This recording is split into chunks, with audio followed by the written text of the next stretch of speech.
Rec League Podcast. Tell your friends, tell your neighbors, tell your family, tell your haters.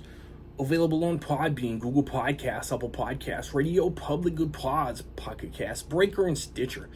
At Rec League Podcast on Facebook, YouTube, Instagram, TikTok, Threads. At Rec League Pod on Twitter. Episode 159. Coming soon. Yo! Whether you watching this from Facebook, Twitter, click the link in my Instagram or YouTube itself.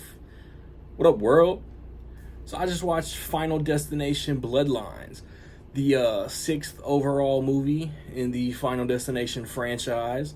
It stars Caitlin Wanna, Tio Briones, Owen Joyner, Raya Kilstead, Richard Harmon, Anna Lohr, and Breck Basinger.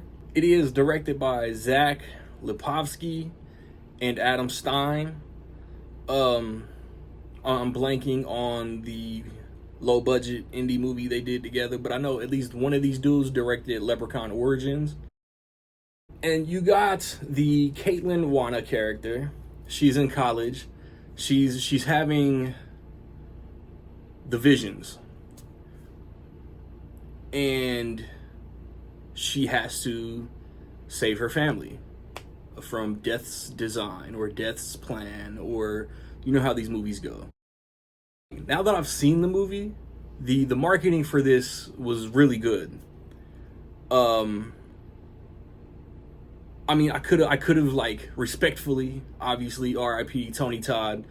He's in one scene. All his scenes are meaningful and impactful in this franchise, but because like he's like the man. Like we never really know how or why he is the one to go to on why death is haunting these characters, right? But he is just like the Wilson from Home Improvement. He's the one who just knows. He has the advice, he has the knowledge. He's just the one to go to. And obviously, again, you know, the legend, he passed away. Also, do you yourself associate him more with Final Destination or Candyman? Because I would say Candyman. But he is the constant in this franchise. Maybe except for the Final Destination. I don't think he was in that one, and that's why that one was dog ass, the hands down worst of the franchise. But 5 is not far behind. Like, I know there's apologists for 5, but 5 is just as bad. This one feels fresh. Like, I can't go into anything without spoiling anything. And I think the trailers might give too much away. But this one does and has the references, but they put new spins. They put fresh and unique spins on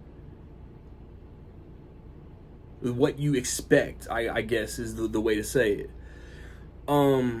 Solid performances. Like, I don't like T.O. Briones was in the Chucky series. Breck Basinger was in Stargirl, and I think she did the 47 Meters Down sequel. But there's Tony Todd aside, there's no like hands down like recognizable faces in this movie, with all due respect. And that's also just a testament to how much fun and how much I enjoyed this movie. There are some gnarly, graphic, gory death scenes in this movie. And I like, from what I expect, I'm telling you, Final Destination, Devon Sawa, best in the franchise. Like, we're not gonna recency bias Bloodlines is the best because it just came out.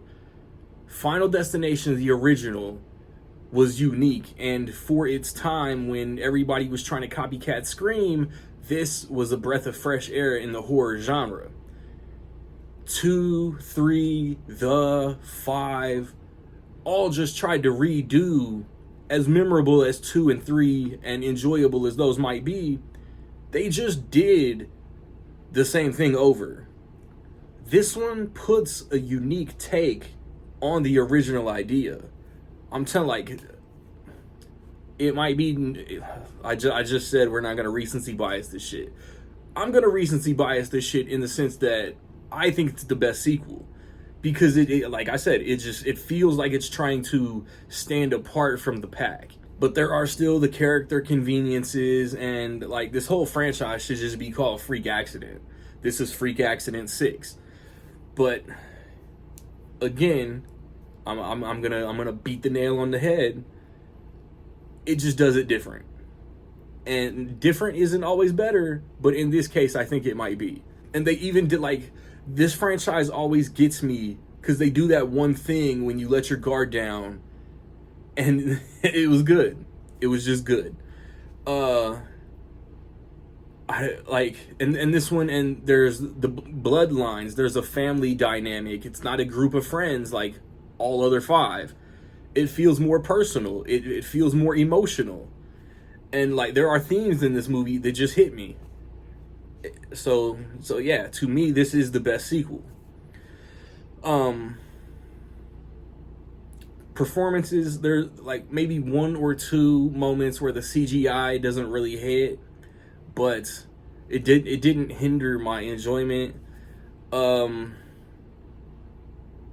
like I don't want to spoil anything. Like I said, if you've seen trailers, you kind of know too much already. Go into this as blind as possible, and I swear you'll enjoy it more.